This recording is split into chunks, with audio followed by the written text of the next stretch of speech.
ഈ കലിംഗ സംവാദ പരിപാടികൾ പല ജില്ലകളിലായിട്ട് ഓടി നടന്ന് നടത്തുകയും ഓരോ ജില്ലകളിൽ പോകുമ്പോഴും ഓരോ തോന്നിവാസങ്ങൾ കാണിച്ചുകൊണ്ട് അവിടുത്തെ ഓരോ വാർത്തകളിൽ കൂടി നമ്മൾ ആ പ്രശ്നങ്ങളെല്ലാം ചർച്ച ചെയ്തതുമാണ്. അപ്പോൾ ഇത്തവണ നടന്നിരിക്കുന്നത് കോട്ടയത്ത് പോയപ്പോൾ ഉള്ളൊരു സംഭവമാണ്. അതായത് കലിംഗ സംവാദ പരിപാടി കഴിഞ്ഞിട്ട് മടങ്ങുമ്പോൾ അയാളുടെ വാഹനത്തിന് മുൻപിലേക്ക് ഒരാൾ ഓടിയെത്തുന്നു. അയാൾ ഓടിയെത്തിയതിൻ്റെ അയാളുടെ ആഗ്രഹം അല്ലെങ്കിൽ അയാൾ എന്തിനു വേണ്ടിയാണ് ഓടിയെത്തിയെന്ന് ചോദിച്ചു കഴിഞ്ഞാൽ അയാളുടെ ഒരു വിഷമം അതൊരു നിവേദനമായിട്ട് ഈ സുരേഷ് ഗോപി അറിയിക്കാൻ വേണ്ടിയിട്ടാണ് അയാൾ എത്തിയത്. അത് സുരേഷ് ഗോപി എന്ന് പറയുന്ന മനുഷ്യൻ വലിയൊരു രാജാവായതുകൊണ്ടോ വലിയ നേതാവായതുകൊണ്ടോ ഒന്നുമല്ല അയാൾ ഓടിച്ചെന്നത്.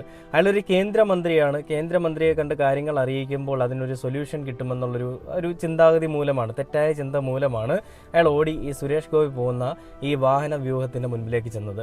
അയാൾക്ക് മനസ്സിലായില്ല, അയാൾക്ക് വയ്യാത്തതാണെന്നൊക്കെയാണ് മാധ്യമങ്ങൾ പറഞ്ഞു വരുത്തുന്നത്. എന്തിനാണ് മാപ്രകളെ നിങ്ങൾക്ക് അറിയാത്തൊരു കാര്യം പറയുന്നത്? അയാൾക്ക് വയ്യാത്തതാണെന്ന് പറഞ്ഞുകൊണ്ട് നിങ്ങൾ അയാളെ തള്ളിക്കളയാൻ നോക്കുമ്പോൾ അവിടെ ചെയ്ത ഈ BJP പ്രവർത്തകർ ചെയ്ത തെണ്ടിത്തരം ശുദ്ധ